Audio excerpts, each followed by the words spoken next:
নমস্কার বন্ধুরা, সবাই কেমন আছেন? নতুন একটা ভিডিও নিয়ে আবার চলে এসেছি। তো আজ আমি রান্না করব মাটন। তো কিভাবে রান্নাটা করছি তোমরা দেখে নাও, এভাবে একবার বানিয়ে দেখবে। তো এখানে মাটন নিয়ে নিয়েছি, পরিষ্কার করে ধুয়ে নিয়েছে। এখানে হলুদ গুঁড়ো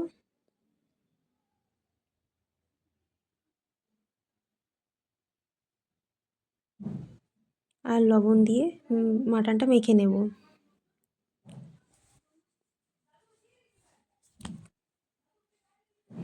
আর সাথে সর্ষের তেলও একটু দিয়ে দেবো। আমি ভিডিও করছিলাম, মাসি রান্নাটা করছে।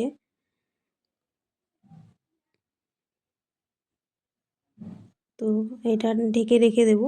এখানে আমি তারপর এখানে পেঁয়াজ, টমেটো, কাঁচা লঙ্কা, রসুন, আদা নিয়ে নিয়েছি। তো একটা পেস্ট বানাবো। এখানে জিরে নিয়ে নেব প্রথমেই,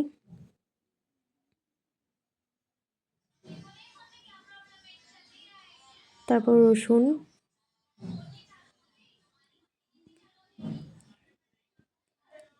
আপনারা যেরকম পরিমাণে রান্না করবেন সেরকম পরিমাণ মতো নেবেন। এখানে আদা নিয়ে নিয়েছি আর কাঁচা লঙ্কা।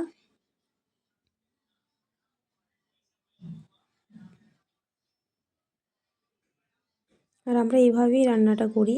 তো এখানে গোটা গরম মশলাও কিছুটা নিয়ে নিয়েছি। এবার ওটা দিয়েই পেস্ট করে নেব। একটু জল দিয়ে দেবো।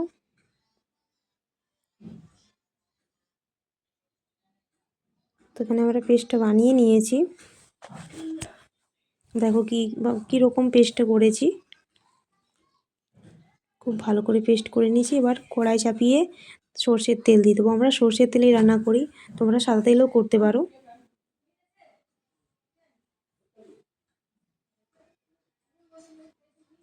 পরিমাণ মতো সর্ষের তেল নিয়ে নেব।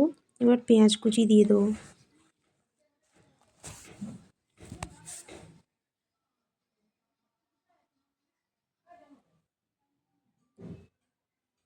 আমরা কতটা পরিমাণে কি দিচ্ছি সব দেখে নাও।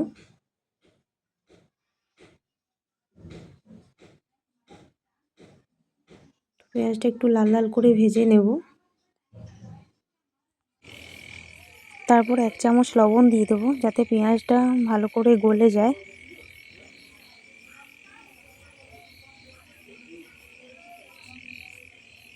তো একটু নাড়াচাড়া করে পেঁয়াজটা 2 মিনিট মতো ভেজে টমেটো দিয়ে দেবো।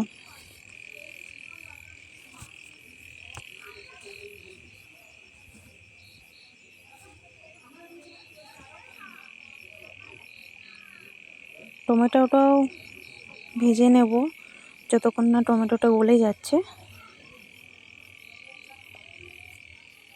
তারপর পেস্ট করে রাখা মশলাটা দিয়ে দেবো।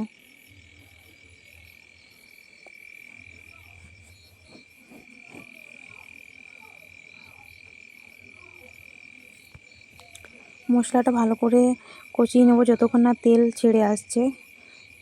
মশলা যত বেশি কষানো হবে রান্নার স্বাদ তত বেশি ভালো হবে।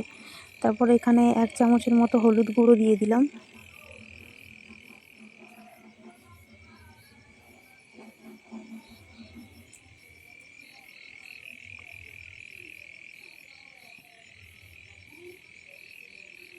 আর মিক্সির বাটি ধোয়া জলটা দিয়ে দিলাম।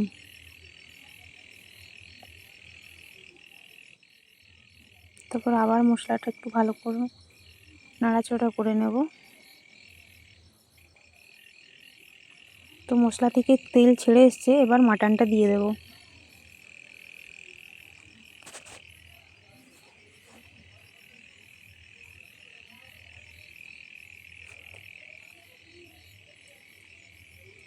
এখানে 1 কিলোর মতো মাটন আছে।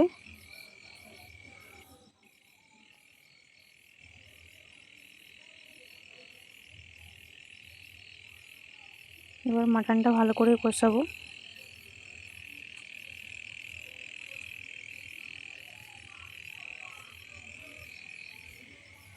মাটন বেশিক্ষণ কষানো চলে না, তাহলে মাংসটা সিদ্ধ হতে বেশি সময় লাগে। 5-10 মিনিটের মতো কষিয়ে নেব। আর তোমরা কোথা থেকে আমার ভিডিওটা দেখছো একটু কমেন্ট করে জানাবে। আর যদি ভিডিও ভালো লাগে তো অবশ্যই জানাবে, আবার নতুন নতুন ভিডিও আসবে।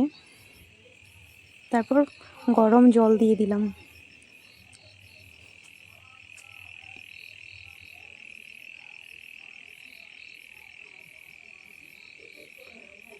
তো একটু সিদ্ধ হোক, তারপর নামিয়ে নেব।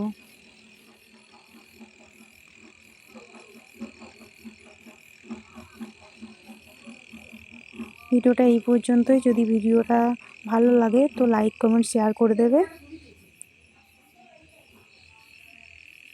ধন্যবাদ।